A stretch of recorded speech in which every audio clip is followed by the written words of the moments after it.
Now it was time for the money changers to get back to the business of a new private central bank for America.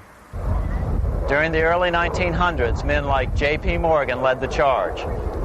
One final panic would be necessary to focus the nation's attention on the supposed need for a central bank. The rationale was that only a central bank can prevent bank failures. Morgan was clearly the most powerful banker in America and a suspected agent for the Rothschilds. Morgan had helped finance John D. Rockefeller's Standard Oil empire. He had also helped finance the monopolies of Edward Harriman in railroads, of Andrew Carnegie in steel, and of others in numerous industries. But on top of that, J.P. Morgan's father, Junius Morgan, had been America's financial agent to the British. After his father's death, J.P. Morgan took on a British partner, Edward Grenfell, a longtime director of the Bank of England.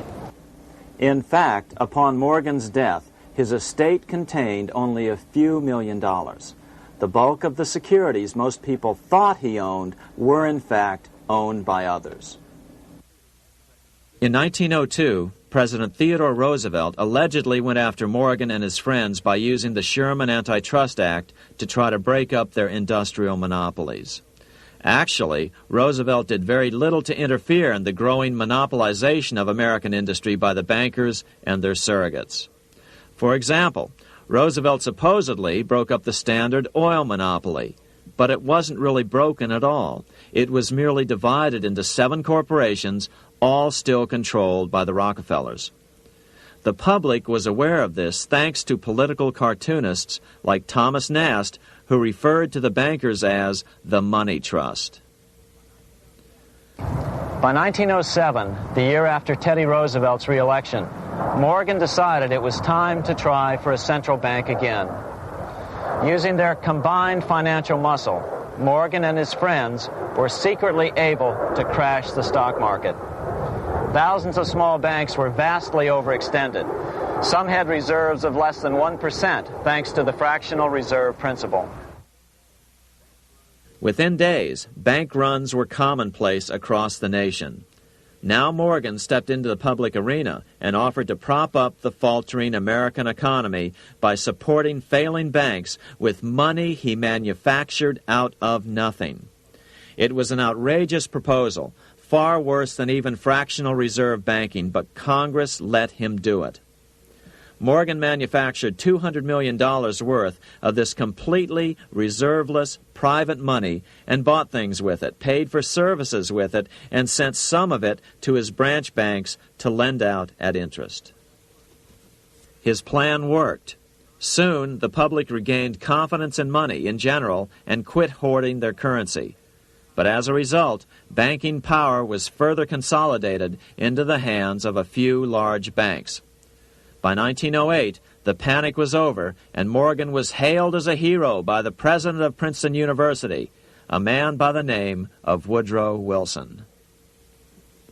All this trouble could be averted if we appointed a committee of 6 or 7 public-spirited men like J.P. Morgan to handle the affairs of our country. Economics textbooks would later explain that the creation of the Federal Reserve System was the direct result of the panic of 1907. Quote, "With its alarming epidemic of bank failures, the country was fed up once and for all with the anarchy of unstable private banking," close quote. But Minnesota Congressman Charles A. Lindbergh Sr., the father of the famous aviator Lucky Lindy, later explained that the panic of 1907 was really just a scam. Those not favorable to the money trust could be squeezed out of business and the people frightened into demanding changes in the banking and currency laws which the money trust would frame. So, since the passage of the National Bank Act of 1863, the money changers had been able to create a series of booms and busts. The purpose was not only to fleece the American public of their property, but to later claim that the banking system was basically so unstable that it had to be consolidated into a central bank once again.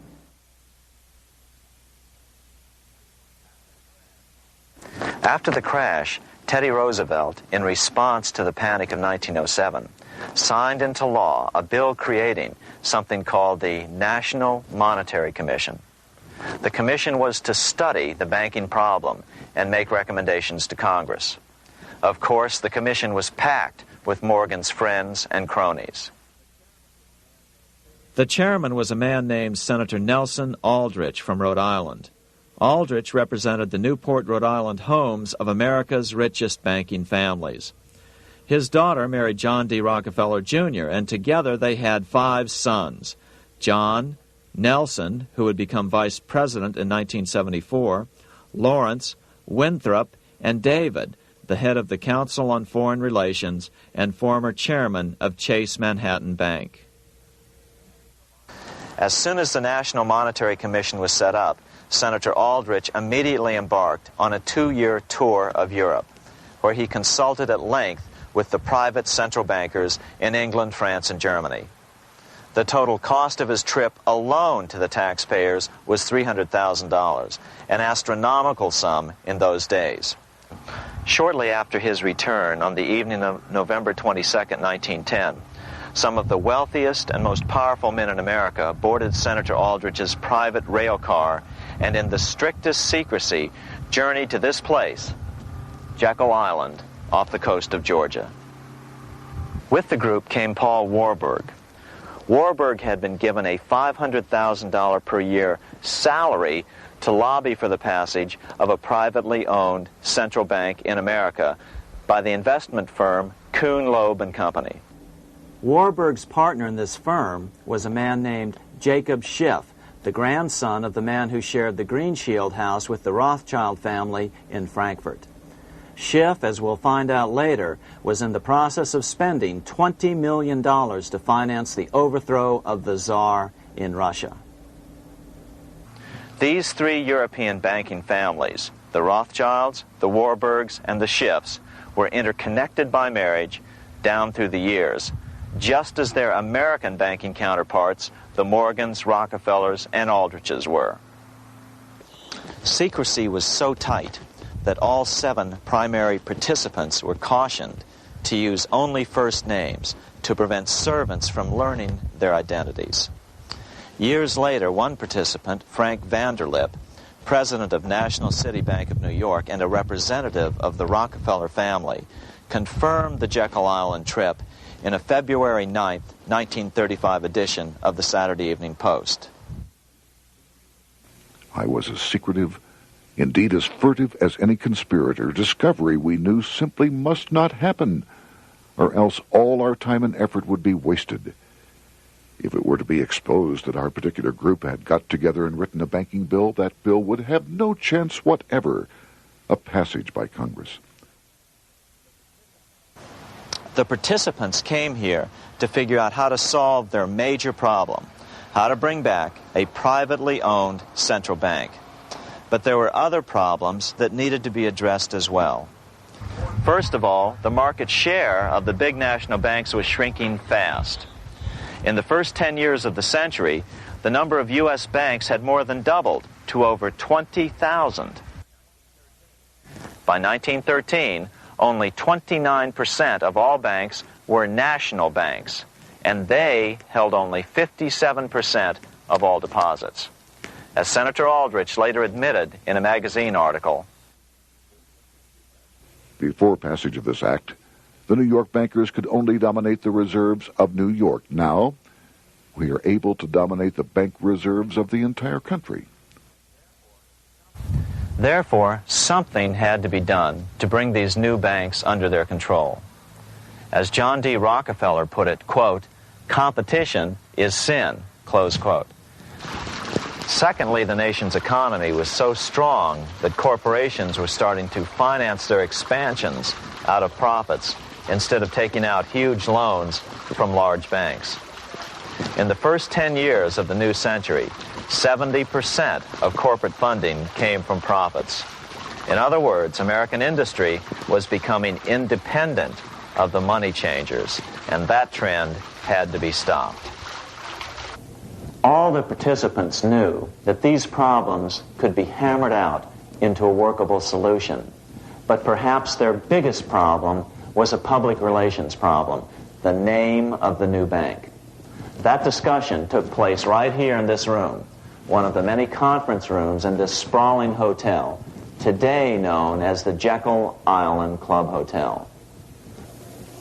Aldrich believed that the word bank should not even appear in the name. Warburg wanted to call the legislation the National Reserve Bill or the Federal Reserve Bill. The idea here was to give the impression that the purpose of the new central bank was to stop bank runs, but also to conceal its monopoly character. However, it was Aldrich, the egotistical politician, who insisted it be called the Aldrich Bill. After 9 days at Jekyll Island, the group dispersed. The new central bank would be very similar to the old Bank of the United States. It would be given a monopoly over U.S. currency and create that money out of nothing. How does the Fed create money out of nothing? It's a four-step process. But first, a word on bonds. Bonds are simply promises to pay, or government IOUs. People buy bonds to get a secure rate of interest. At the end of the term of the bond, the government repays the bond plus interest, and the bond is destroyed. There are about $3.6 trillion worth of these loans or bonds at present. Now here's the Fed money-making process. Step 1. The Federal Open Market Committee approves the purchase of U.S. bonds on the open market. Step 2. The bonds are purchased by the Fed from whoever is offering them for sale on the open market. Step 3. The Fed pays for the bonds with electronic credits to the seller's bank, which in turn credits the seller's bank account. The trick is that these credits are based on nothing. The Fed just creates them. Step 4. The banks use these deposits as reserves. They can loan out over 10 times the amount of their reserves to new borrowers, all at interest.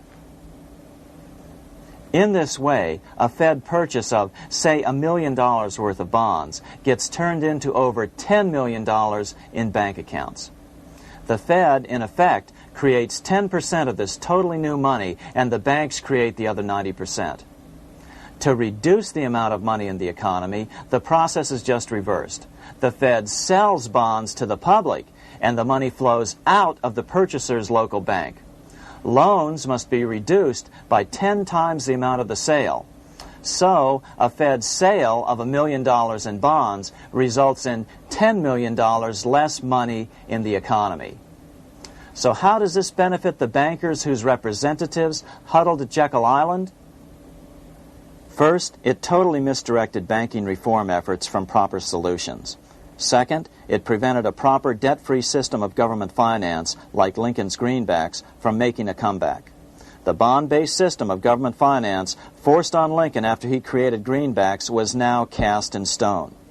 Third, it delegated to the bankers the right to create 90% of our money supply based on only fractional reserves, which they then loan out at interest. Fourth, it centralized overall control of our nation's money supply in the hands of a few men. Fifth, it established a central bank with a high degree of independence from effective political control. Soon after its creation, the Fed's great contraction in the early 1930s would cause the Great Depression. This independence has been enhanced since then through additional laws. In order to fool the public into thinking the government retained control, the plan called for the Fed to be run by a board of governors appointed by the President and approved by the Senate. But all the bankers had to do was to be sure their men got appointed to the board of governors. That wasn't hard. Bankers have money, and money buys influence over politicians. Once the participants left Jekyll Island, the public relations blitz was on. The big New York banks put together an educational fund of $5 million to finance professors at respected universities to endorse the new bank. Woodrow Wilson at Princeton was one of the first to jump on the bandwagon. But the bankers' subterfuge didn't work. The Aldrich Bill was quickly identified as the bankers' bill, a bill to benefit only what became known as the money trust. As Congressman Lindbergh put it during the congressional debate, The Aldrich Plan is the Wall Street Plan. It means another panic, if necessary, to intimidate the people. Aldrich, paid by the government to represent the people, proposes a plan for the trusts instead. Seeing they didn't have the votes to win in Congress, the Republican leadership never brought the Aldrich bill to a vote. The bankers quietly decided to move to track 2, the Democratic alternative. They began financing Woodrow Wilson as the Democratic nominee. As respected historian James Perloff put it, Wall Street financier Bernard Baruch was put in charge of Wilson's education. Baruch brought Wilson to the Democratic Party headquarters in New York in 1912, leading him like one would a poodle on a string. Wilson received an indoctrination course from the leaders convened there. So now the stage was set. The money changers were poised to install their privately owned central bank once again. The damage President Andrew Jackson had done 76 years earlier had been only partly repaired with the passage of the National Bank Act during the Civil War. Since then, the battle had raged on across the decades. The Jacksonians became the greenbackers, who became the hardcore supporters of William Jennings Bryan. With Bryan leading the charge, these opponents of the money changers, ignorant of Baruch's tutelage, now threw themselves behind Democrat Woodrow Wilson. They and Bryan would soon be betrayed.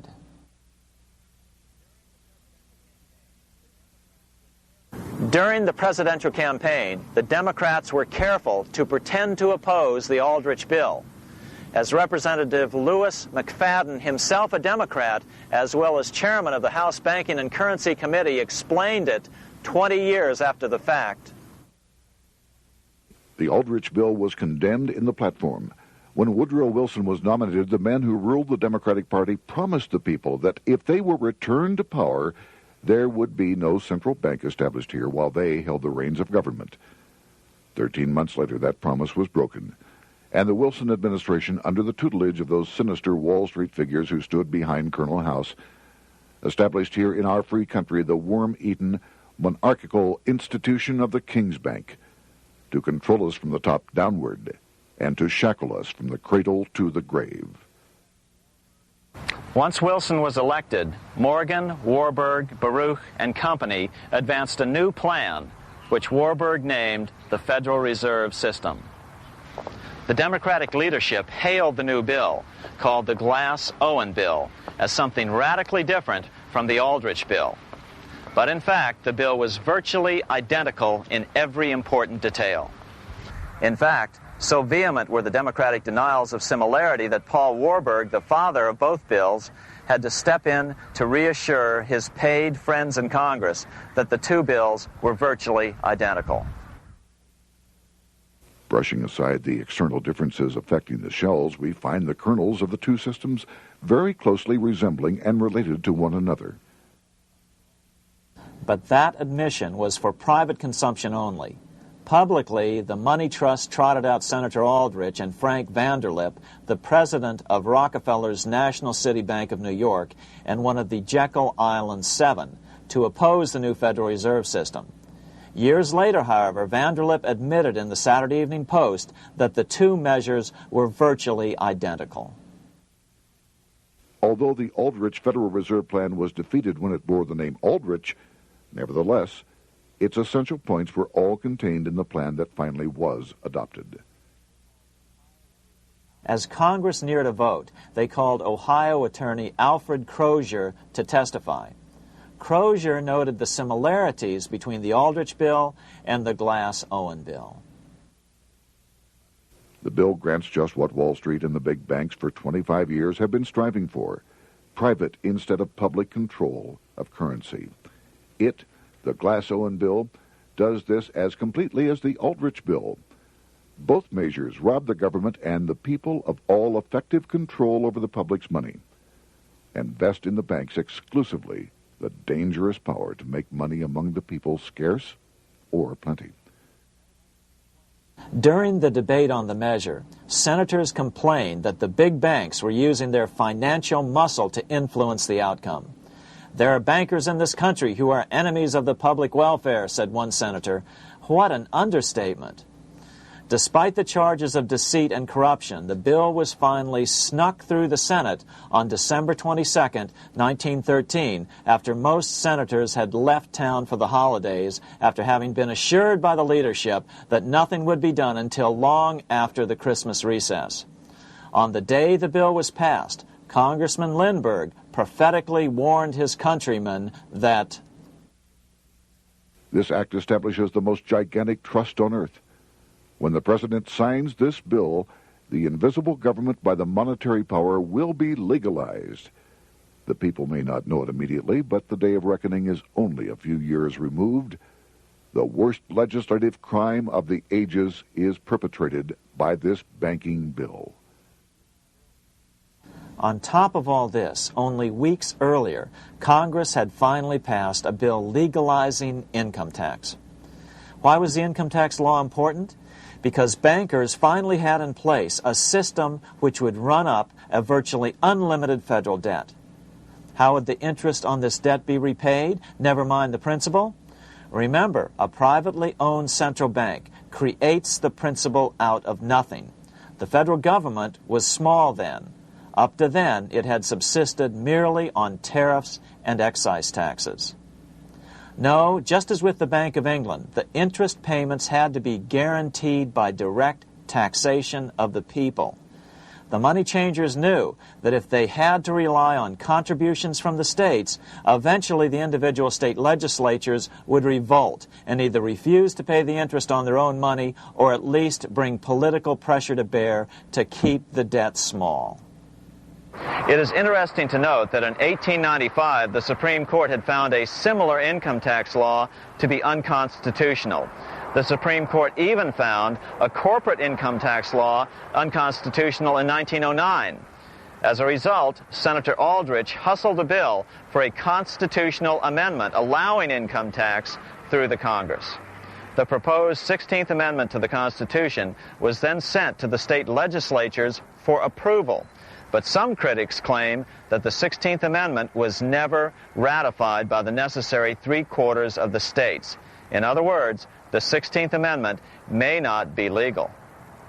But the money changers were in no mood to debate the fine points.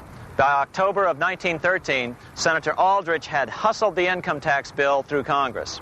Without the power to tax the people directly and bypass the states, the Federal Reserve Bill would be far less useful to those who wanted to drive America deeply into their debt.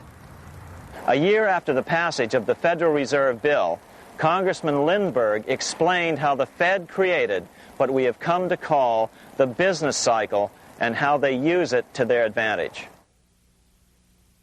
To cause high prices, all the Federal Reserve Board will do will be to lower the rediscount rate, producing an expansion of credit and a rising stock market. Then, when businessmen are adjusted to these conditions, it can check prosperity in mid-career by arbitrarily raising the rate of interest. It can cause the pendulum of a rising and falling market to swing gently back and forth by slight changes in the discount rate, or cause violent fluctuations by a greater rate variation. And in either case, it will possess inside information as to financial conditions and advanced knowledge of the coming change, either up or down. This is the strangest, most dangerous advantage ever placed in the hands of a special privileged class by any government that ever existed. The system is private, conducted for the sole purpose of obtaining the greatest possible profits from the use of other people's money. They know in advance when to create panics to their advantage. They also know when to stop panic. Inflation and deflation work equally well for them when they control finance. Congressman Lindbergh was correct on all points. What he didn't realize was that most European nations had already fallen prey to the central bankers decades or centuries earlier. But he also mentions the interesting fact that only 1 year later, the Fed had cornered the market in gold. This is how he put it, quote, "Already, the Federal Reserve banks have cornered the gold and gold certificates," close quote. But Congressman Lindbergh was not the only critic of the Fed. Congressman Lewis McFadden, the chairman of the House Banking and Currency Committee from 1920 to 1931, remarked that the Federal Reserve Act brought about a superstate controlled by international bankers and international industrialists acting together to enslave the world for their own pleasure. Notice how McFadden saw the international character of the stockholders of the Federal Reserve. Another chairman of the House Banking and Currency Committee in the 1960s, Wright Patman from Texas, put it this way. In the United States today, we have in effect two governments. We have the duly constituted government, then we have an independent, uncontrolled, and uncoordinated government in the Federal Reserve System, operating the money powers which are reserved to Congress by the Constitution. Even the inventor of the electric light, Thomas Edison, joined the fray in criticizing the system of the Federal Reserve. If our nation can issue a dollar bond, it can issue a dollar bill. The element that makes the bond good makes the bill good also. The difference between the bond and the bill is the bond lets money brokers collect twice the amount of the bond and an additional 20%, whereas the currency pays nobody but those who contribute directly in some useful way. It is absurd to say that our country can issue $30 million in bonds and not $30 million in currency. Both are promises to pay. But one promise fattens the usurers, and the other helps the people. 3 years after the passage of the Federal Reserve Act, even President Wilson began to have second thoughts about what had been unleashed during his first term in office. We have come to be one of the worst ruled, one of the most completely controlled governments in the civilized world, no longer a government of free opinion, no longer a government by a vote of the majority, but a government by the opinion and duress of a small group of dominant men. Some of the biggest men in the United States in the field of commerce and manufacture are afraid of something. They know that there is a power somewhere so organized, so subtle, so watchful, so interlocked, so complete, so pervasive, that they had better not speak above their breath when they speak in condemnation of it. Before his death in 1924, President Wilson realized the full extent of the damage he had done to America when he confessed, "I have unwittingly ruined my government." So finally, the money changers, those who profit by manipulating the amount of money in circulation, had their privately owned central bank installed again in America. The major newspapers, which they also owned, hailed passage of the Federal Reserve Act of 1913, telling the public that now depressions could be scientifically prevented. The fact of the matter was that now depressions could be scientifically created.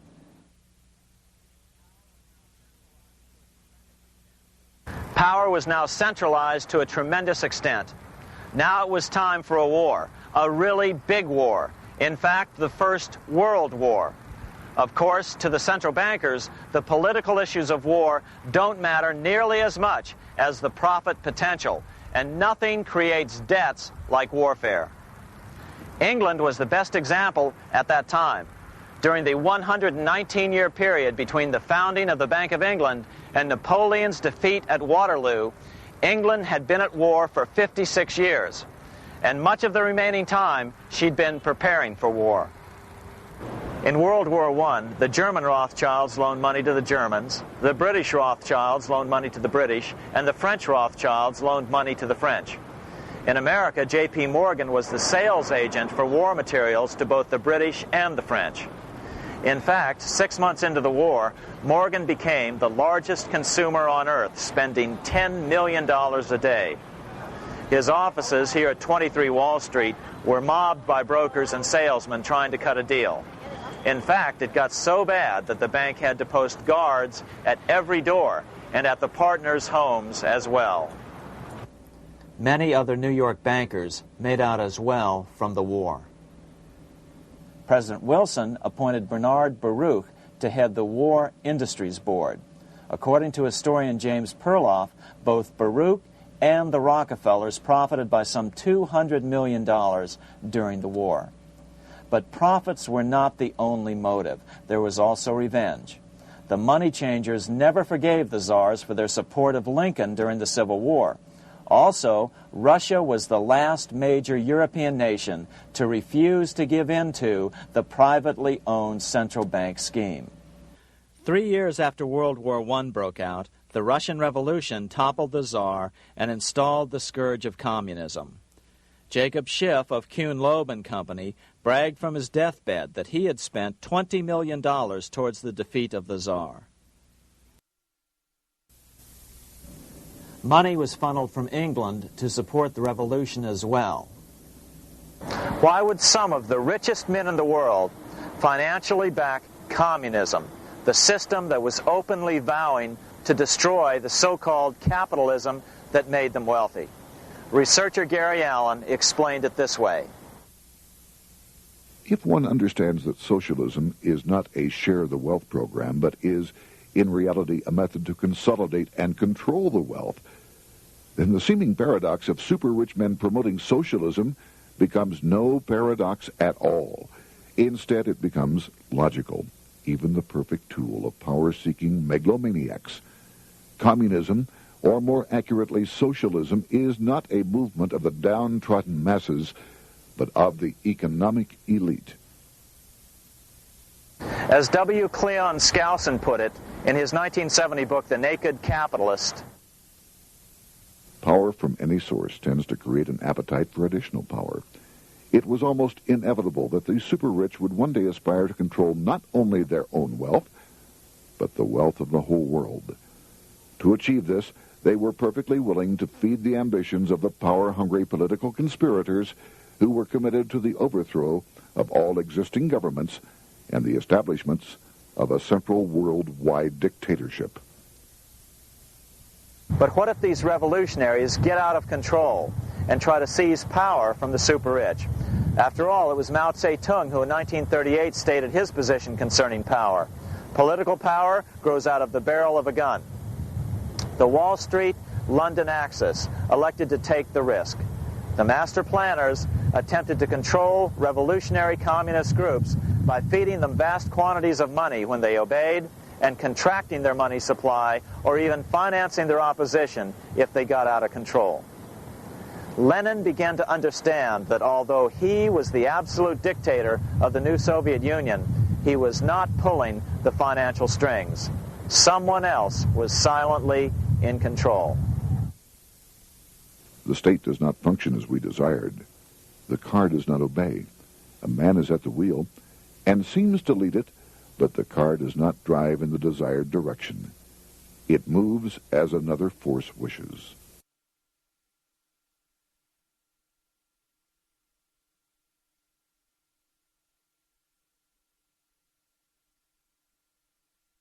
Who is behind it? Representative Louis T. McFadden, the chairman of the House Banking and Currency Committee throughout the 1920s and into the Great Depression years of the 1930s, explained it this way. The course of Russian history has indeed been greatly affected by the operations of international bankers. The Soviet government has been given United States Treasury funds by the Federal Reserve Board, acting through the Chase Bank. England has drawn money from us through the Federal Reserve banks and has relent it at high rates of interest to the Soviet government.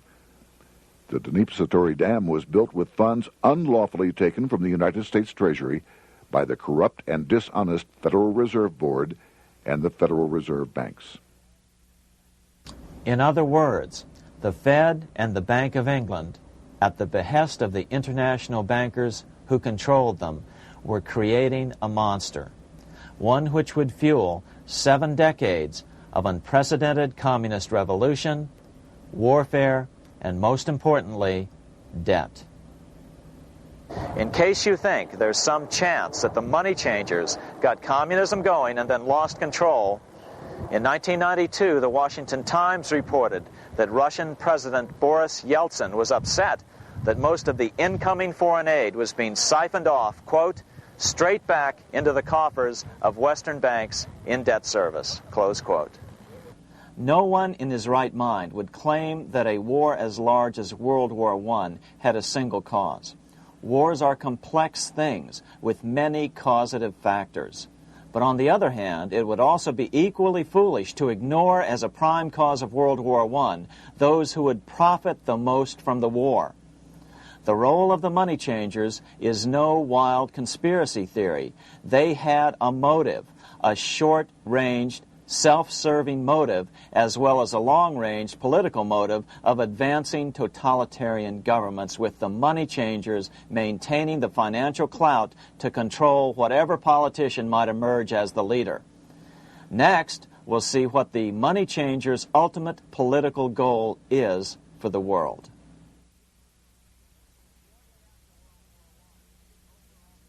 Shortly after World War I, the overall political agenda of the money changers began to be clear. Now that they controlled national economies individually, the next step was the ultimate form of consolidation, world government. The new world government proposal was given top priority at the Paris Peace Conference after World War I. It was called the League of Nations. But much to the surprise of Paul Warburg and Bernard Baruch, who attended the peace conference with President Wilson, the world was not yet ready to dissolve national boundaries. Nationalism still beats strong in the human breast. For example, Lord Curzon, the British Foreign Secretary, called the League of Nations a good joke, even though it was the stated policy of the British government to support it. To the humiliation of President Wilson, the U.S. Congress wouldn't ratify the League either. Despite the fact that it had been ratified by many other nations, without money flowing from the U.S. Treasury, the League died. After World War I, the American public had grown tired of the internationalist policies of Democrat Woodrow Wilson. In the presidential election of 1920, Republican Warren Harding won a landslide victory with over 60% of the vote. Harding was an ardent foe of both Bolshevism and the League of Nations. His election, which opened a 12-year run of Republican presidents in the White House, led to an unprecedented era of prosperity known as the Roaring Twenties. Despite the fact that the war had brought America a debt 10 times larger than its Civil War debt, still the American economy surged. Gold had poured into the country during the war, and it continued to do so afterwards. In the early 1920s, the governor of this bank, the Federal Reserve Bank of New York, a man named Benjamin Strong, met frequently with the secretive and eccentric governor of the Bank of England, Montague Norman. Norman was determined to replace the gold England had lost to the U.S. during World War I and return the Bank of England to its former position of dominance in world finance. On top of that, rich with gold, the American economy might get out of control again, just like it had done after the Civil War. During the next 8 years, under the presidencies of Harding and Coolidge, the huge federal debt built up during World War I was cut by 38%, down to $16 billion, the greatest percentage drop in U.S. history. During the election of 1920, Warren Harding and Calvin Coolidge ran against James Cox, the governor of Ohio, and the little-known Franklin D. Roosevelt, who had previously risen to no higher post than President Wilson's Assistant Secretary of the Navy. After his inauguration, Harding moved quickly to formally kill the League of Nations. Then he quickly moved to reduce domestic taxes while raising tariffs to record heights. Now, this was a revenue policy of which most of the Founding Fathers would certainly have approved. His second year in office, Harding took ill on a train trip in the West and suddenly died. Although no autopsy was performed, the cause was said to be either pneumonia or food poisoning. When Coolidge took over, he continued Harding's domestic economic policy of high tariffs on imports while cutting income taxes. As a result, the economy grew at such a rate that net revenue still increased. Now that had to be stopped. So just as they'd done so frequently before, the money changers decided it was time to crash the American economy. The Federal Reserve began flooding the country with money. They increased the money supply by 62% during these years. Money was plentiful. This is why it was known as the Roaring Twenties. Before his death in 1919, former President Teddy Roosevelt warned the American people what was going on. As reported in the March 27, 1922 edition of the New York Times, Roosevelt said, "These international bankers and Rockefeller Standard Oil interests control the majority of newspapers and the columns of these papers to club into submission or drive out of public office officials who refuse to do the bidding of the powerful, corrupt cliques which compose the invisible government."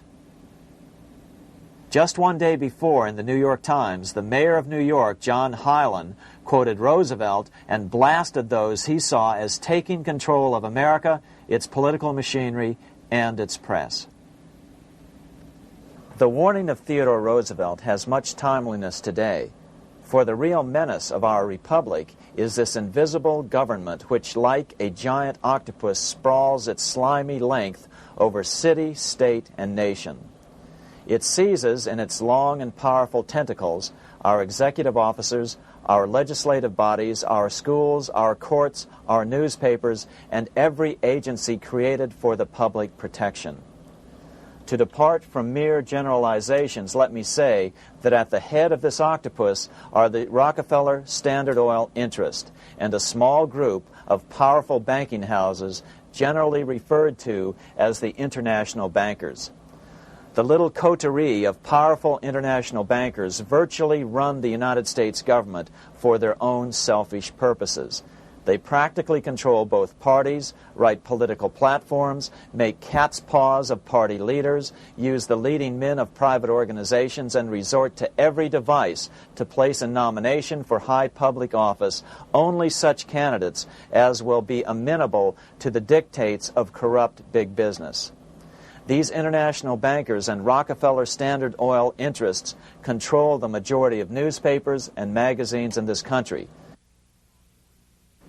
Why didn't people listen to such strong warnings and demand that Congress reverse its 1913 passage of the Federal Reserve Act? Because remember, it was the 1920s. A steady increase in bank loans contributed to a rising market. In other words, just as it is today, in times of prosperity, no one wants to worry about economic issues. But there was a dark side to all this prosperity. Businesses expanded and became strung out on credit. Speculation in the booming stock market became rampant. Although everything looked rosy, it was a castle made of sand. When all was in readiness, in April of 1929, Paul Warburg, the father of the Federal Reserve, sent out a secret advisory warning his friends that a collapse and nationwide depression was certain. In August of 1929, the Fed began to tighten money. It is not a coincidence that the biographies of all the Wall Street giants of that era, John D. Rockefeller, J.P. Morgan, Bernard Baruch, etc., all marvel that they got out of the stock market just before the crash and put all their assets in cash or gold. On October 24, 1929, the big New York bankers called in their 24-hour broker call loans. This meant that both stockbrokers and customers had to dump their stocks on the market to cover their loans, no matter what price they had to sell them for. As a result, the market tumbled, and that day was known as Black Thursday. According to John Kenneth Galbraith, writing in The Great Crash, 1929, at the height of the selling frenzy, Bernard Baruch brought Winston Churchill into the visitors' gallery of the New York Stock Exchange here to witness the panic and impress him with his power over the wild events down on the floor. Congressman Louis McFadden, chairman of the House Committee on Banking and Currency from 1920 to 1931, knew who to blame. He accused the Fed and the international bankers of orchestrating the crash. It was not accidental. It was a carefully contrived occurrence. The international bankers sought to bring about a condition of despair here so that they might emerge as rulers of us all. But McFadden went even farther. He openly accused them of causing the crash in order to steal America's gold. In February 1931, in the midst of the Depression, he put it this way. I think it can hardly be disputed that the statesmen and financiers of Europe are ready to take almost any means to reacquire rapidly the gold stock which Europe lost to America as the result of World War I. Curtis Dahl, a broker for Lehman Brothers, was on the floor of the New York Stock Exchange the day of the crash. In his 1970 book, FDR, My Exploited Father-in-Law, he explained that the crash was triggered by the planned sudden shortage of call money in the New York money market. Actually, it was the calculated shearing of the public by the world money powers triggered by the planned sudden shortage of call money in the New York money market. Within a few weeks, $3 billion of wealth simply seemed to vanish. Within a year, $40 billion had been lost. But did it really disappear? Or was it simply consolidated in fewer hands? And what did the Federal Reserve do? Instead of moving to help the economy out by quickly lowering interest rates to stimulate the economy, the Fed continued to brutally contract the money supply further, deepening the Depression. Between 1929 and 1933, the Fed reduced the money supply by an additional 33%.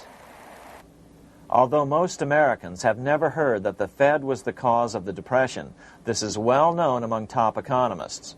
Milton Friedman, the Nobel Prize-winning economist now of Stanford University, said the same thing in a National Public Radio interview in January of 1996. The Federal Reserve definitely caused the Great Depression by contracting the amount of currency in circulation by 1/3 from 1929 to 1933. But the money lost by most Americans during the Depression didn't just vanish. It was just redistributed into the hands of those who had gotten out just before the crash and had purchased gold, which is always a safe place to put your money just before a depression. But America's money also went overseas. Incredibly, as President Hoover was heroically trying to rescue banks and prop up businesses, with millions of Americans starving as the Great Depression deepened, millions of dollars were being spent rebuilding Germany from damage sustained during World War I. 8 years before Hitler would invade Poland, Representative Louis McFadden, chairman of the House Banking and Currency Committee, warned Congress that Americans were paying for Hitler's rise to power. After World War I, Germany fell into the hands of the German international bankers. Those bankers bought her, and they now own her lock, stock, and barrel. They have purchased her industries, they have mortgages on her soil, they control her production, they control all her public utilities. The international German bankers have subsidized the present government of Germany, and they have also supplied every dollar of the money Adolf Hitler has used in his lavish campaign to build up a threat to the government of Brüning. When Brüning fails to obey the orders of the German international bankers, Hitler is brought forth to scare the Germans into submission. Through the Federal Reserve Board, over $30 billion of American money has been pumped into Germany. You have all heard of the spending that's taken place in Germany. Modernistic dwellings, her great planetariums, her gymnasiums, her swimming pools, her fine public highways, her perfect factories. All this was done on our money. All this was given to Germany through the Federal Reserve Board. The Federal Reserve Board has pumped so many billions of dollars into Germany that they dare not name the total. Franklin D. Roosevelt was swept into office during the 1932 presidential election. Once Roosevelt was in office, however, sweeping emergency banking measures were immediately announced, which did nothing but increase the Fed's power over the money supply. Then, and only then, did the Fed finally begin to loosen the purse strings and feed new money out to the starving American people. At first, Roosevelt railed against the money changers as being the cause of the Depression. Believe it or not, this is what he said on March 4th, 1933, in his inaugural address. Practices of the unscrupulous money changers stand indicted in the court of public opinion, rejected by the hearts and minds of men. The money changers have fled from their high seats in the temple of our civilization. But 2 days later, Roosevelt declared a bank holiday and closed all banks. Later that year, Roosevelt outlawed private ownership of all gold bullion and all gold coins with the exception of rare coins. Most of the gold in the hands of the average American was in the form of gold coins. The new decree was, in effect, a confiscation. Those who didn't comply risk as much as 10 years in prison and a $10,000 fine, the equivalent of $100,000 today. Out in small-town America, some people didn't trust Roosevelt's order. Many were torn between keeping their hard-earned wealth or obeying the government. Those who did turn in their gold were paid the official price for it, $20.66 per ounce. So unpopular was the confiscation order that no one anywhere in government would take credit for authoring it. No congressman claimed it. At the signing ceremony, President Roosevelt made it clear to all present that he was not the author of it and publicly stated that he had not ever read it. Even his Secretary of the Treasury said he'd never read it either, saying it was, quote, what the experts wanted. Roosevelt convinced the public to give up their gold by saying that pooling the nation's resources was necessary to get America out of the Depression. With great fanfare, he ordered a new bullion depository built to hold the mountain of gold the U.S. government was illegally confiscating. By 1936, the U.S. Bullion Depository at Fort Knox was completed, and in January 1937, the gold began to flow into it. The rip-off of the ages was about to proceed.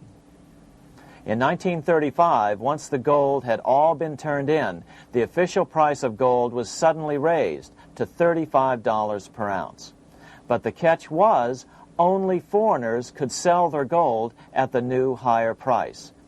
The money changers who had heeded Warburg's note and gotten out of the stock market just before the crash and bought gold at $20.66 per ounce, then shipped it to London, could now bring it back and sell it back to the government, nearly doubling their money while the average American starved. The Fort Knox Bullion Depository sits here in the middle of the Fort Knox Military Reservation, 30 miles southwest of Louisville, Kentucky.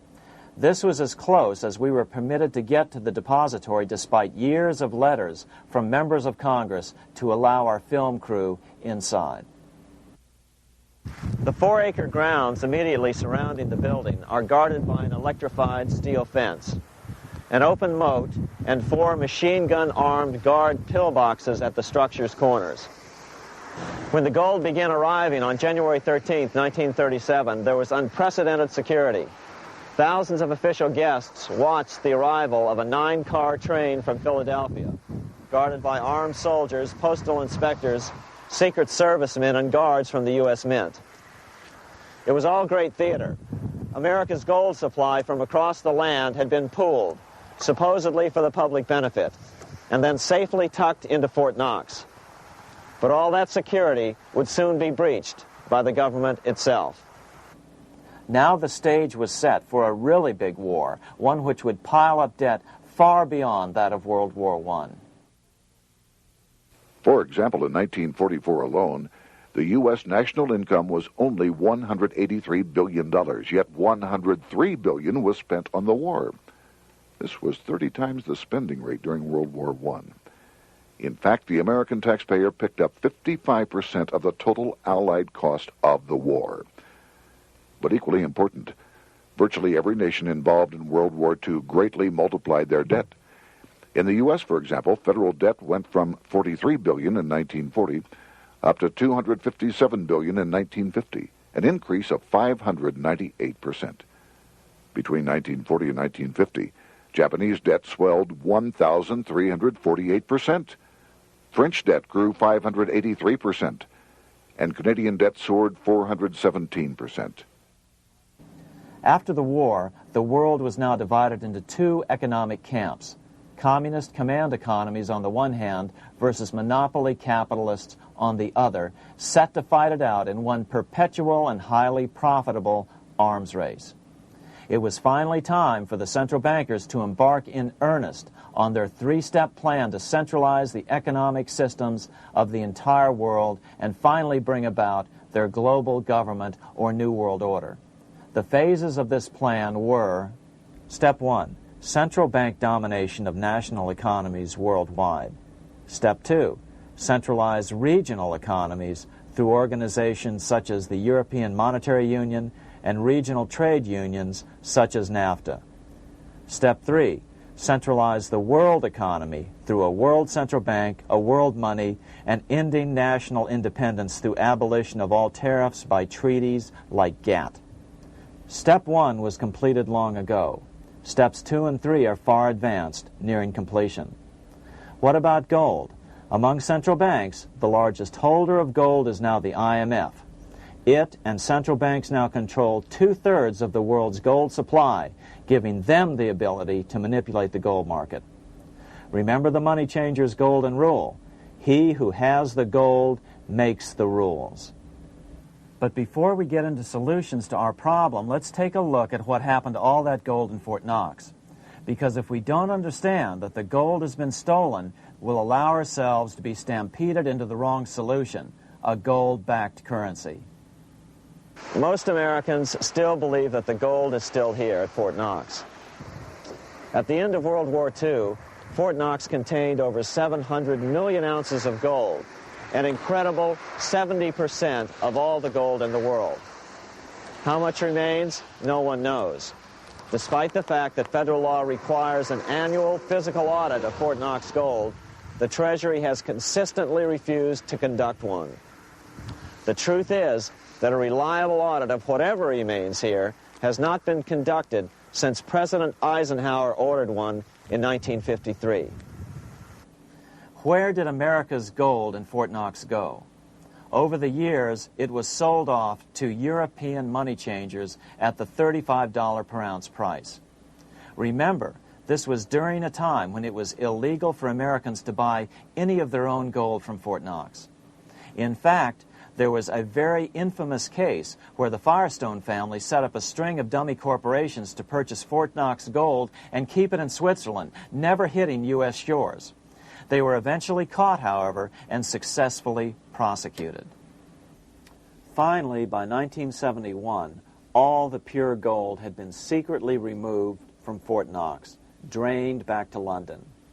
Once the gold was gone from Fort Knox, President Nixon closed the gold window by repealing Roosevelt's Gold Reserve Act of 1934, finally making it legal once again for Americans to buy gold. Naturally, gold prices immediately began to soar. 9 years later, gold sold for $880 per ounce, 25 times what the gold in Fort Knox was sold for. One would think that eventually someone in the government would get wind of what was happening and blow the whistle. The largest fortune in the history of the world stolen. Shades of the old James Bond film, Goldfinger. Well, as a matter of fact, Ian Fleming, the author of the James Bond series, was head of the British counterintelligence service, MI5.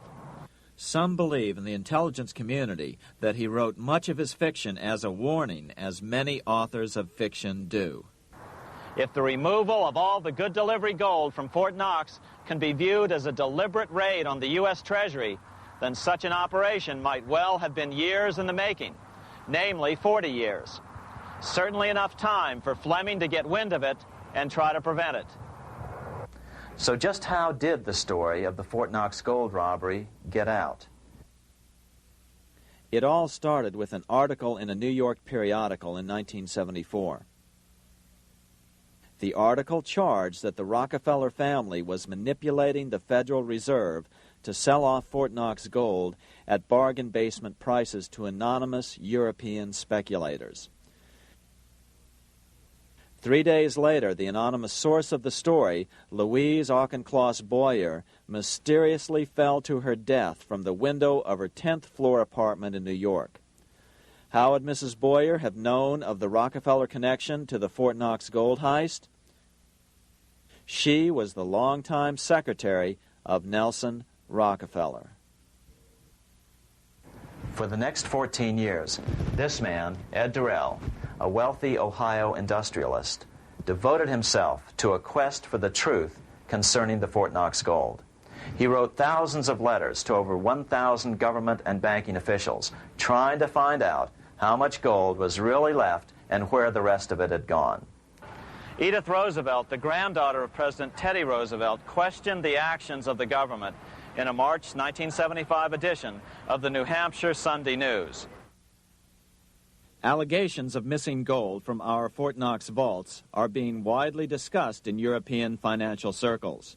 But what is puzzling is that the administration is not hastening to demonstrate conclusively that there is no cause for concern over our gold treasure, if indeed it is in a position to do so.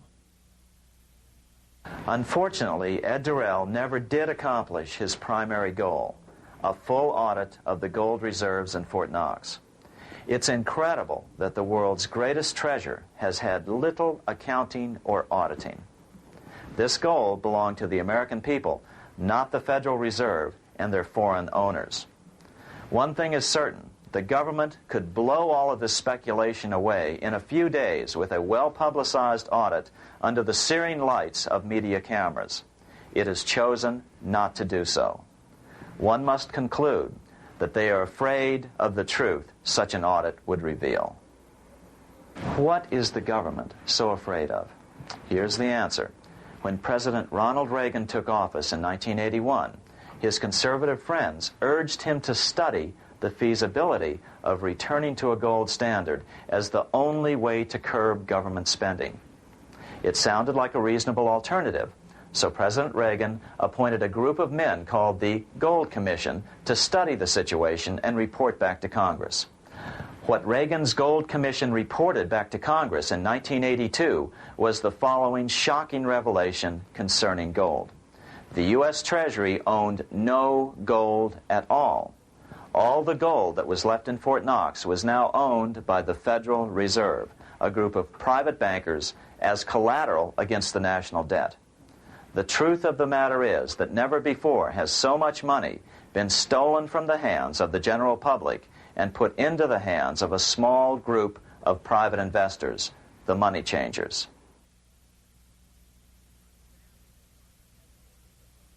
I'm standing in front of the headquarters of the International Monetary Fund located in Washington, D.C. Across the street, right over there, is the headquarters of the World Bank.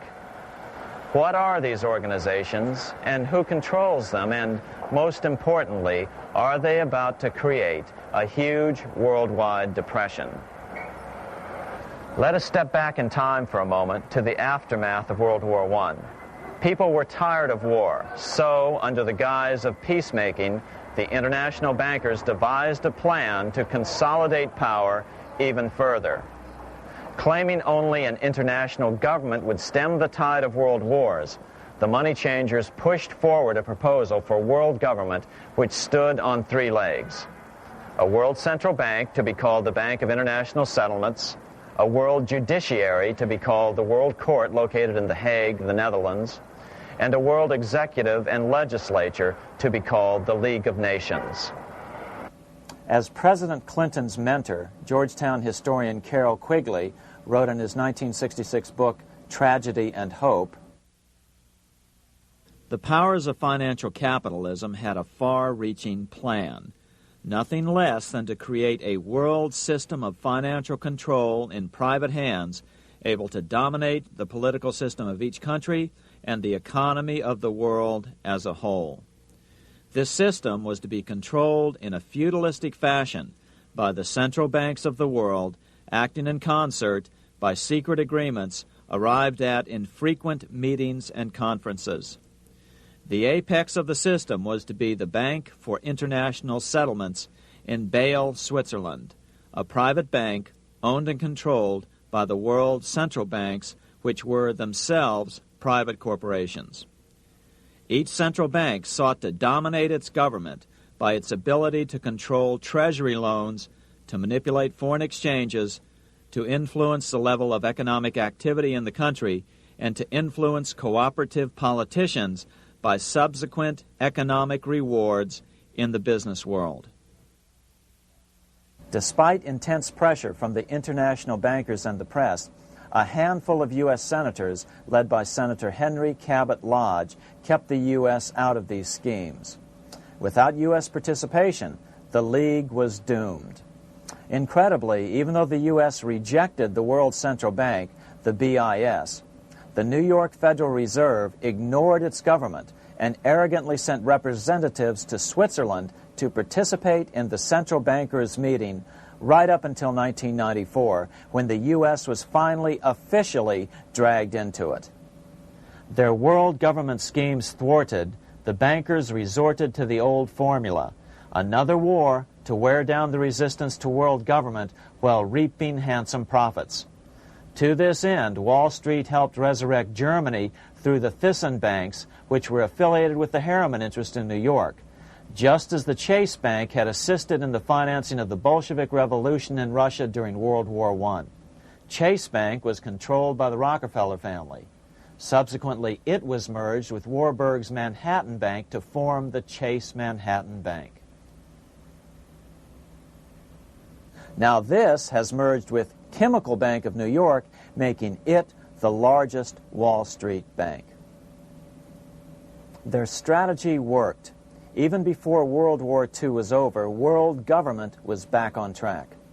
In 1944, at Bretton Woods, New Hampshire, the International Monetary Fund and the World Bank were approved with full U.S. participation.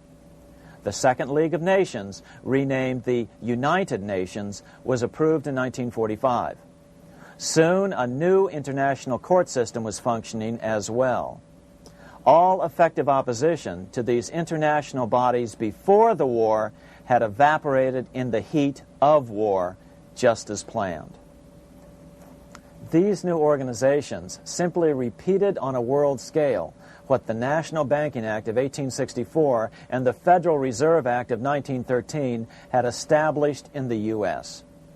They created a banking cartel composed of the world's central banks, which gradually assumed the power to dictate credit policies to the banks of all the nations. For example, just as the Federal Reserve Act authorized the creation of a new national fiat currency called Federal Reserve Notes, the IMF has been given the authority to issue a world fiat money called Special Drawing Rights, or SDRs. To date, the IMF has created in excess of $30 billion worth of SDRs.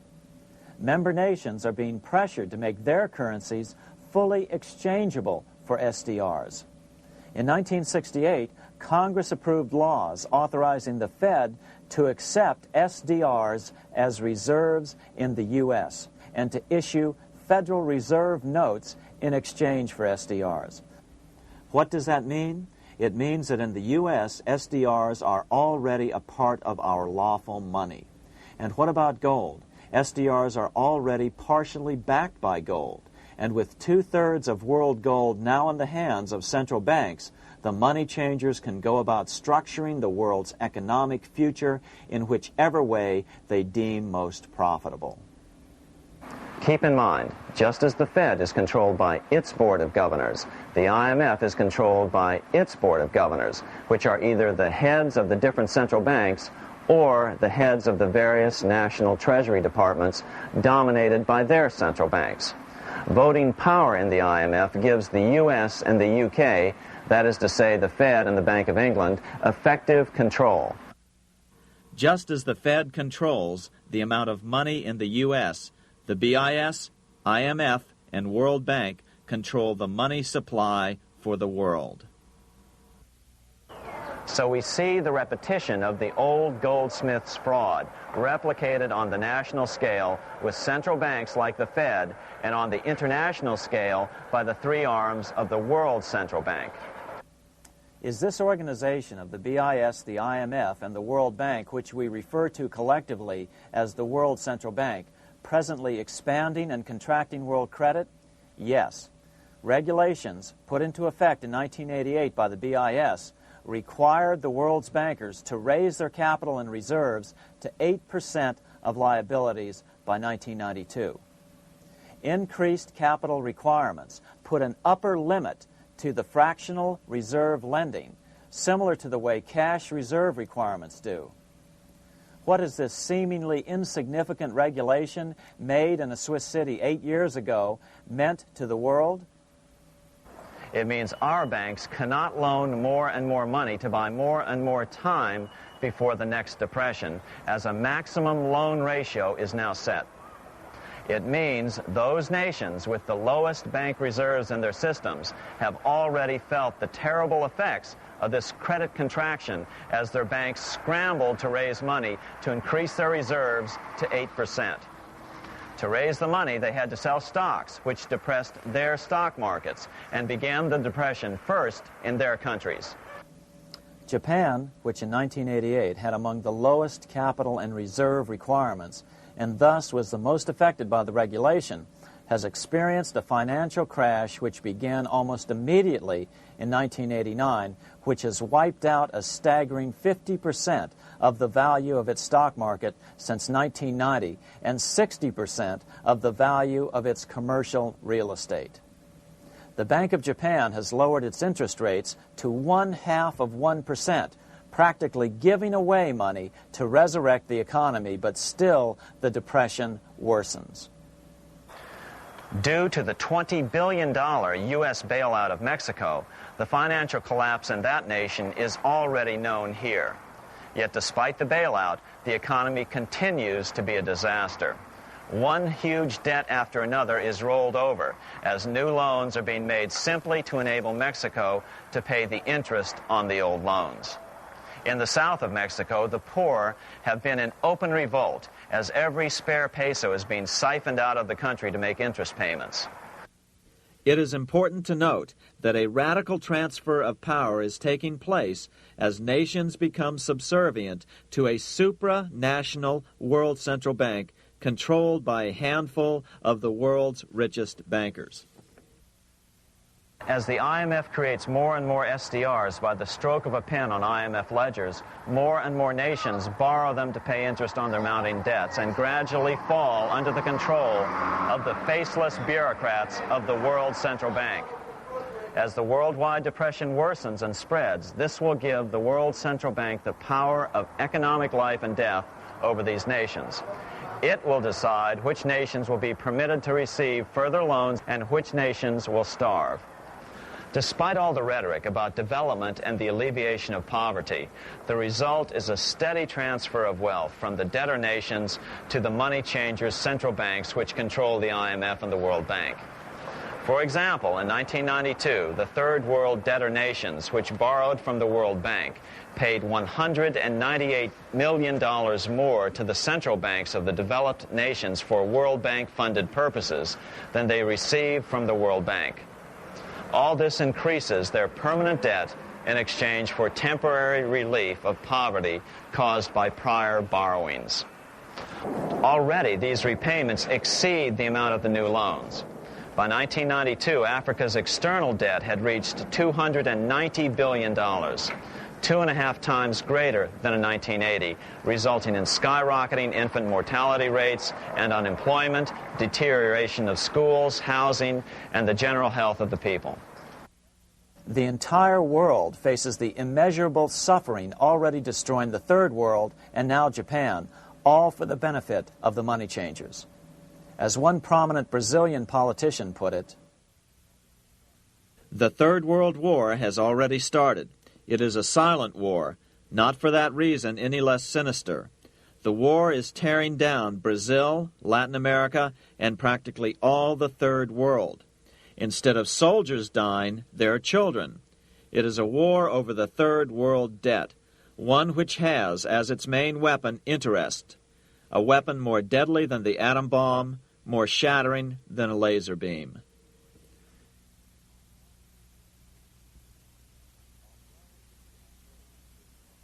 Although it would be absurd to ignore the pivotal role played by influential families such as the Rothschilds, the Warburgs, the Schiffs, the Morgans, and the Rockefellers in any review of the history of central banking and fractional banking, keep in mind, by now, central banks and the large commercial banks are up to 3 centuries old and deeply entrenched in the economic life of many nations. These banks are no longer dependent on clever individuals such as a Nathan Rothschild. Years ago, the question of ownership was important, but no longer.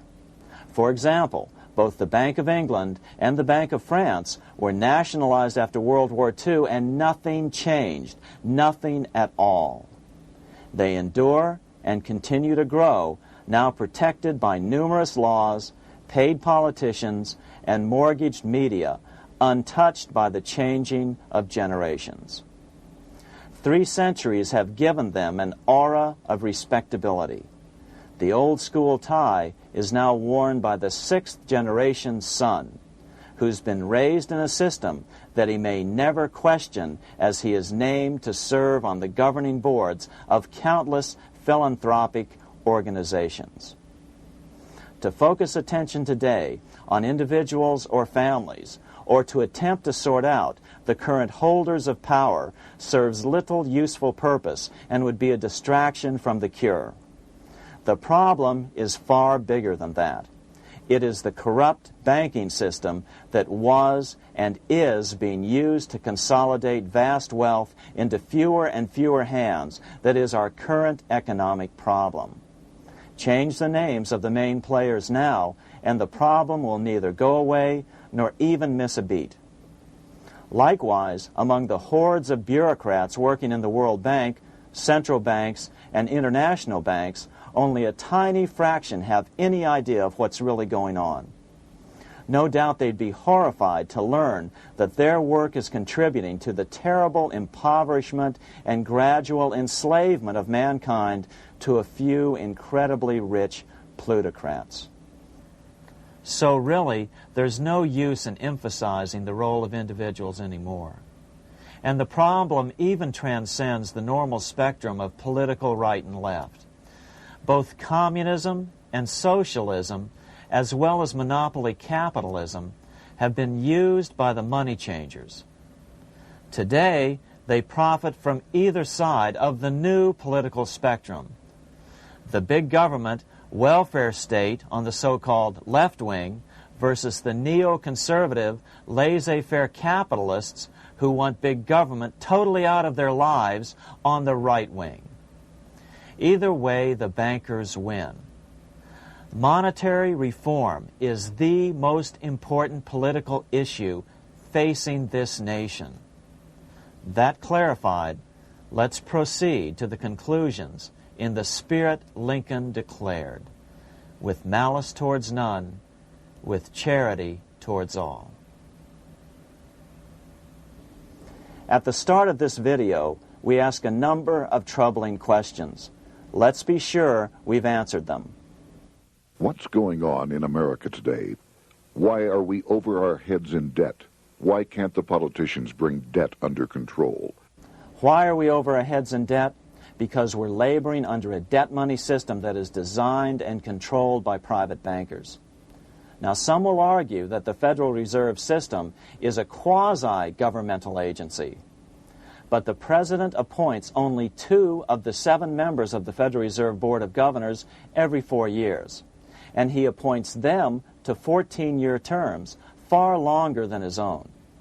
The Senate does confirm those appointments, but the whole truth is that the President wouldn't dare appoint anyone to that board of whom Wall Street does not approve. Of course, this does not preclude the possibility that some honorable men may be appointed to the Board of Governors. But the fact is that the Fed is specifically designed to operate independently of our government, as are nearly all other central banks. Some argue that the Fed promotes monetary stability. We saw the current head of the Bank of England, Eddie George, claim that this was the most important role of a central bank. In fact, the Fed's record of stabilizing the economy shows it to be a miserable failure in this regard. Within the first 25 years of its existence, the Fed caused 3 major economic downturns, including the Great Depression, and for the last 30 years has shepherded the American economy into a period of unprecedented inflation. Again, this is not some wild conspiracy theory. It's a well-known fact among top economists. As Nobel Prize-winning economist Milton Friedman put it, the stock of money, prices, and output was decidedly more unstable after the establishment of the Federal Reserve System than before. The most dramatic period of instability in output was, of course, the period between the 2 wars, which includes the severe monetary contractions of 1920-21, 1929-33, and 1937-38. No other 20-year period in American history contains as many as 3 such severe contractions. This evidence persuades me that at least a third of the price rise during and just after World War I is attributable to the establishment of the Federal Reserve System, and that the severity of each of the major contractions, 1920-21, 1929-33, and 1937-38, is directly attributable to acts of commission and omission by the reserve authorities. Any system which gives so much power and so much discretion to a few men so that mistakes, excusable or not, can have such far-reaching effects is a bad system. It is a bad system to believers in freedom just because it gives a few men such power without any effective check by the body politic.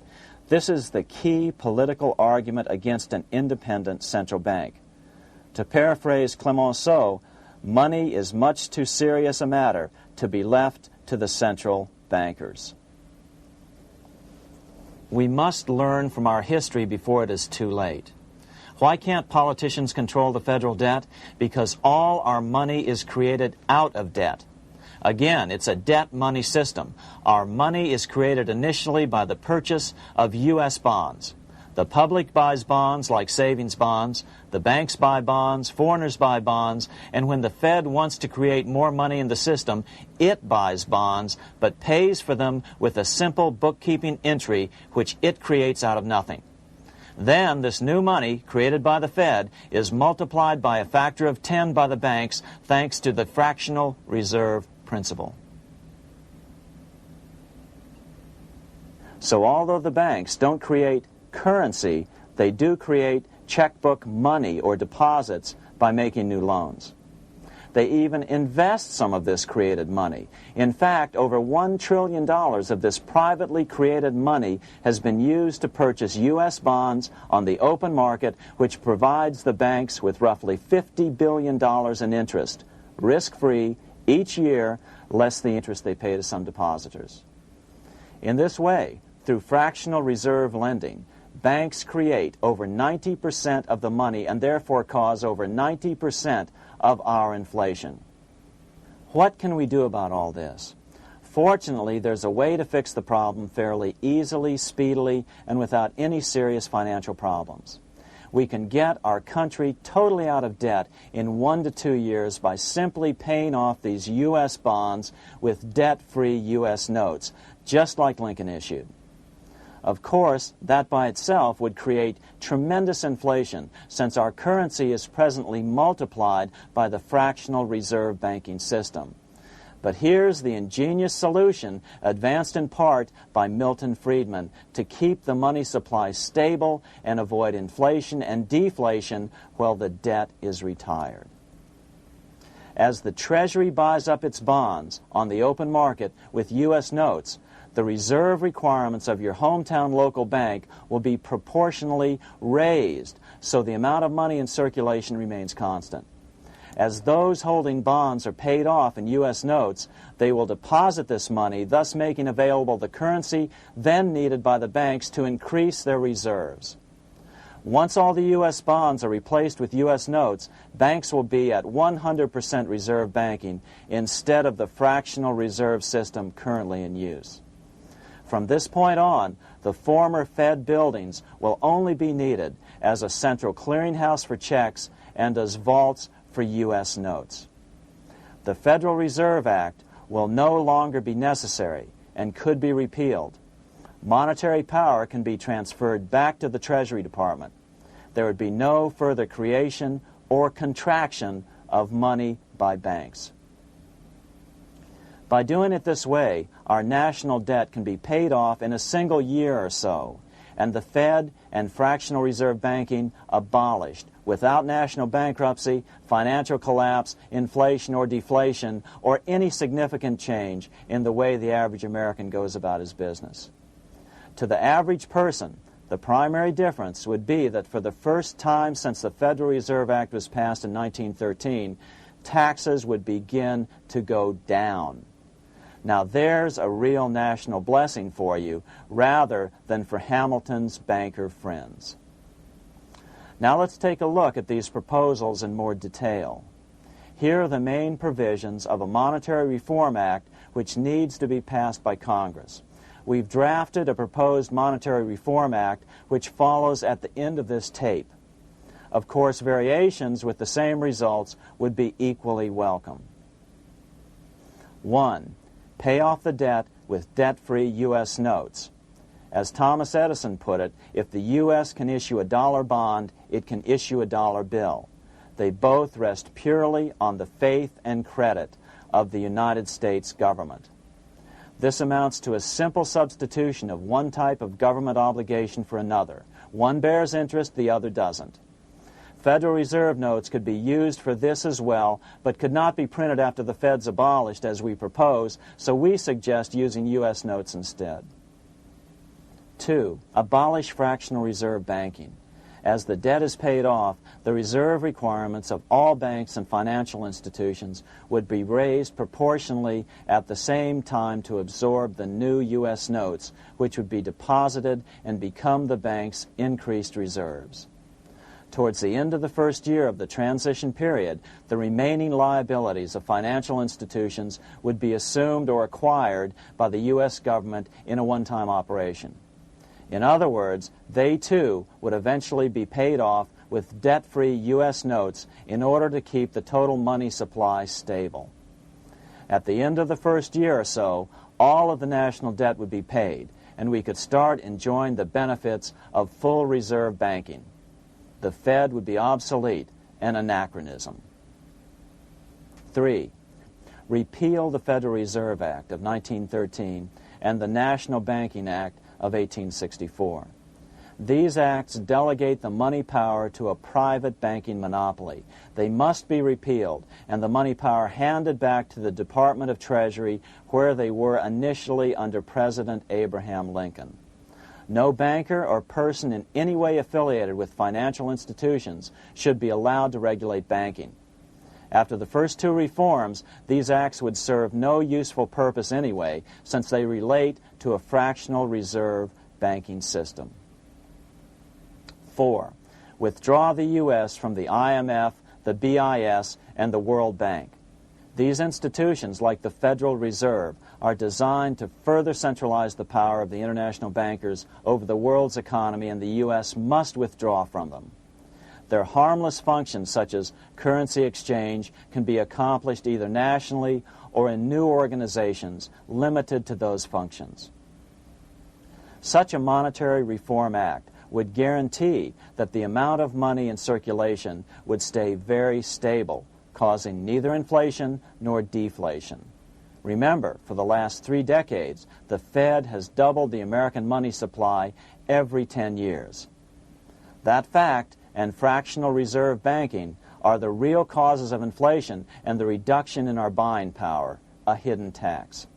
These and other taxes are the real reasons both parents now have to work just to get by. The money supply should increase slowly to keep prices stable, roughly in proportion to population growth, about 3% per year, not at the whim of a group of bankers meeting in secret. In fact, all future decisions on how much money will be in the American economy must be made based on statistics of population growth and the price level index. The new monetary regulators and the Treasury Department, perhaps called the Monetary Committee, would have absolutely no discretion in this matter except in time of declared war. This would ensure a steady, stable money growth of roughly 3% per year, resulting in stable prices and no sharp changes in the money supply. To make certain the process is completely open and honest, all deliberations would be public, not secret, as meetings of the Fed's Board of Governors are today. How do we know this will work? Because these steps remove the two major causes of economic instability, the Fed and fractional reserve banking, and the newest one as well, the BIS, Bank of International Settlements. But most importantly, the danger of a severe depression would be eliminated. Let's listen to Milton Friedman on the single cause of severe economic depressions. I know of no severe depression in any country or any time that was not accompanied by a sharp decline in the stock of money, and equally of no sharp decline in the stock of money that was not accompanied by a severe depression. Issuing our own currency is not a radical solution. It's been advocated by Presidents Jefferson, Madison, Jackson, Van Buren, and Lincoln. But it's been used at different times throughout Europe as well. Perhaps the best example is one of the small islands off the coast of France in the English Channel. Called Guernsey, it's been using debt-free money issues to pay for large building projects for nearly 200 years. Here we are on Guernsey, and this is the Guernsey flower and vegetable market. Guernsey is one of the most successful examples of just how well a debt-free money system can work. In 1815, a committee was appointed to investigate how best to finance this new market. The impoverished island could not afford more new taxes, so the state's fathers decided to try a revolutionary idea: issue their own paper money. They were just colorful paper notes, backed by nothing, but the people of this tiny island agreed to accept them and trade with them. To be sure they circulated widely, they were declared to be good for the payment of taxes. Of course, this idea was nothing new. It was exactly what America had done before the American Revolution, and there are many other examples throughout the world. But it was new to Guernsey, and it worked miracles. This market is still in use, and remember, it was built for no debt to the people of this island state. But what if we follow Guernsey's example? How would the bankers react to these reforms? Certainly the international bankers' cartel will oppose reforms that do away with their control of the world's economies as they have in the past. But it is equally certain that Congress has the constitutional authority and responsibility to authorize the issuance of debt-free money, U.S. notes, and to reform the very banking laws it ill-advisedly enacted. Undoubtedly, the bankers will claim that issuing debt-free money will cause severe inflation or make other dire predictions. But remember, it is fractional reserve banking which is the real cause of over 90% of all inflation, not whether debt-free U.S. notes are used to pay for government deficits. In the current system, any spending excesses on the part of Congress are turned into more debt bonds, and the 10% purchased by the Fed are then multiplied many times over by the bankers, causing over 90% of all inflation. Our fractional reserve and debt-based banking system is the problem. We must ignore its inevitable resistance to reform and remain firm until the cure is complete. As the director of the Bank of England in the 1920s, Sir Josiah Stamp put it, referring to this modern fractional reserve banking system, banking is conceived in iniquity and born in sin. Bankers own the earth. Take it away from them, but leave them the power to create money and control credit, and with the flick of a pen, they will create enough money to buy it back again. Take this great power away from the bankers, and all great fortunes like mine will disappear, and they ought to disappear, for this would be a better and happier world to live in. But if you want to continue the slaves of bankers and pay the cost of your own slavery, let them continue to create money and to control credit. Americans are slowly figuring this out. Today, over 3,200 cities and counties have endorsed the proposal of a nonprofit organization called Sovereignty. The Sovereignty movement calls for Congress to authorize the Secretary of the Treasury to issue $90 billion per year of U.S. notes, not Federal Reserve notes nor debt-based bonds, to loan money interest-free to cities, counties, and school districts for needed capital improvements. Remarkably, and to their praise, the Community Bankers Association of Illinois, representing 515 member banks, has endorsed this sovereignty proposal, a good step in the right direction.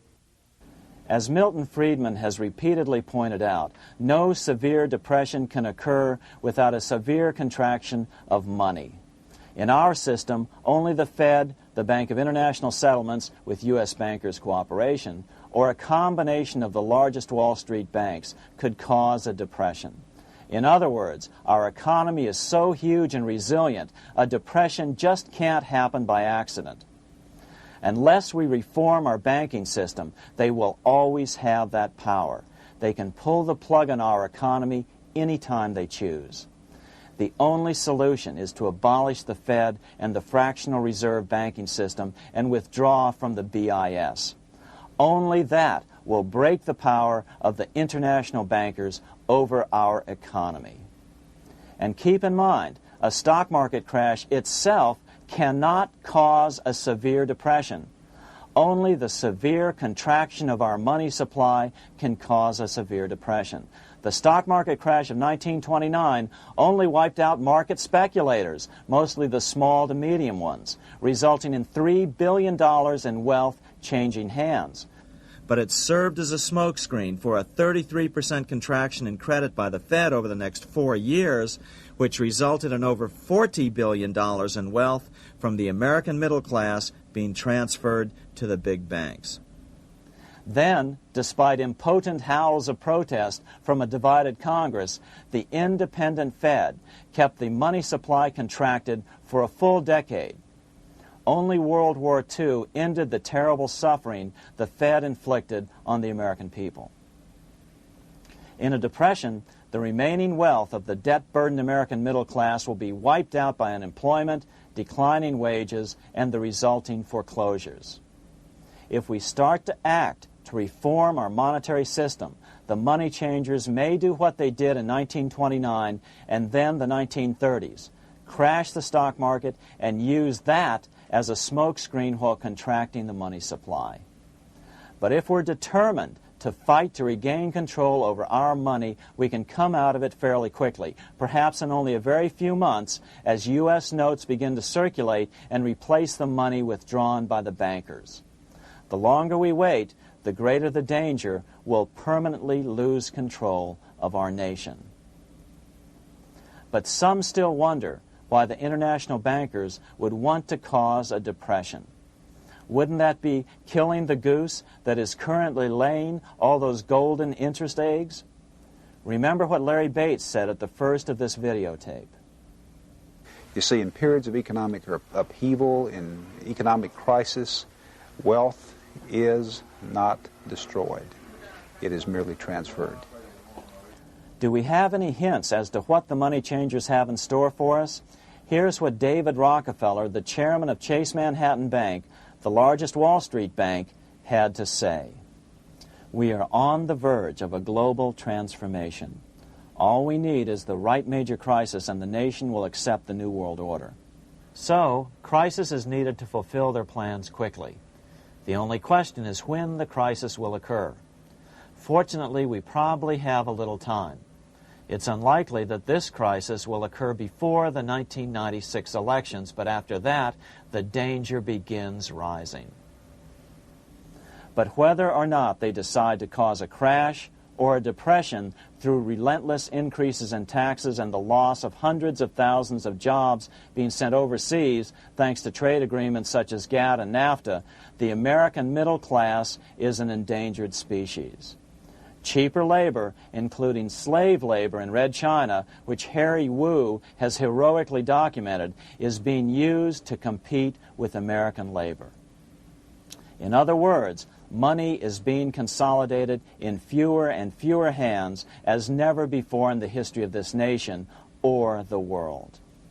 Without reform, the American middle class will soon be extinct, leaving only the very rich few and the very many poor, as has already occurred in most of the world.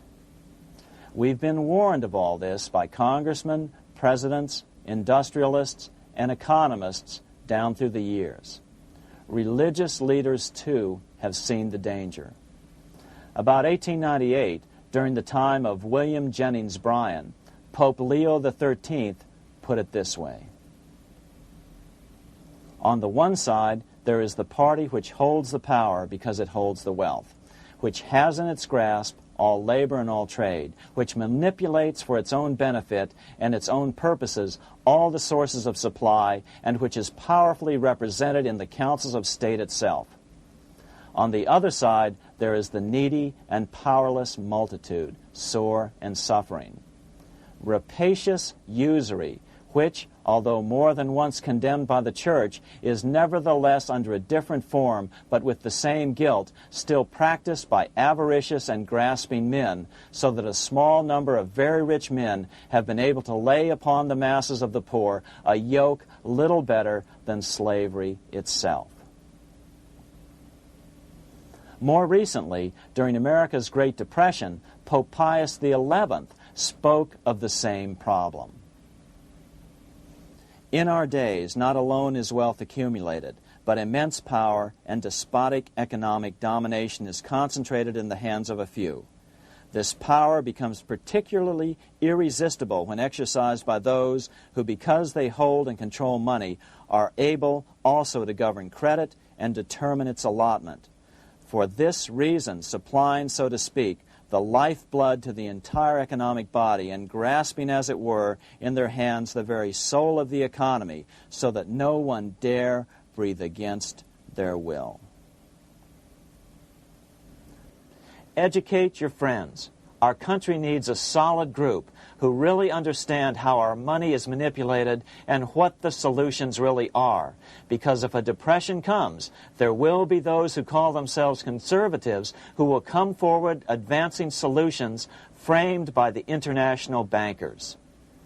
Beware of calls to return to a gold standard. Why? Simple, because never before has so much gold been so concentrated outside of American hands. And never before has so much gold been in the hands of international governmental bodies such as the World Bank and International Monetary Fund. A gold-backed currency usually brings despair to a nation, and to return to it would certainly be a false solution in our case.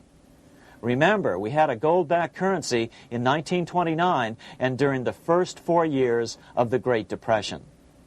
Likewise, beware of any plans advanced for a regional or world currency. This is the international bankers' Trojan horse.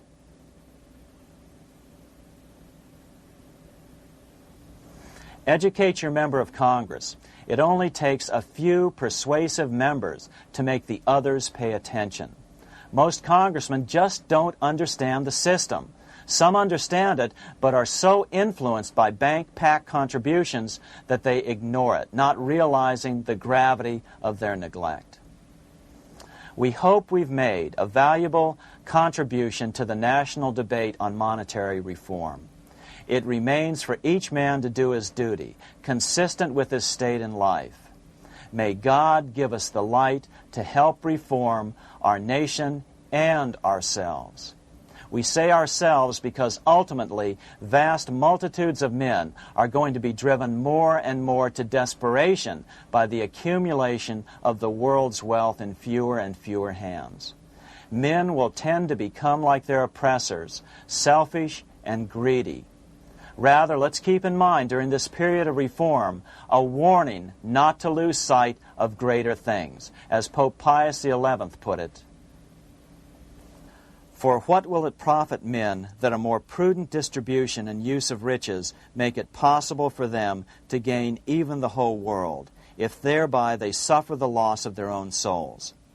What will it profit to teach them sound principles in economics if they permit themselves to be so swept away by selfishness, by unbridled and sordid greed, that hearing the commandments of the Lord, they do all things contrary?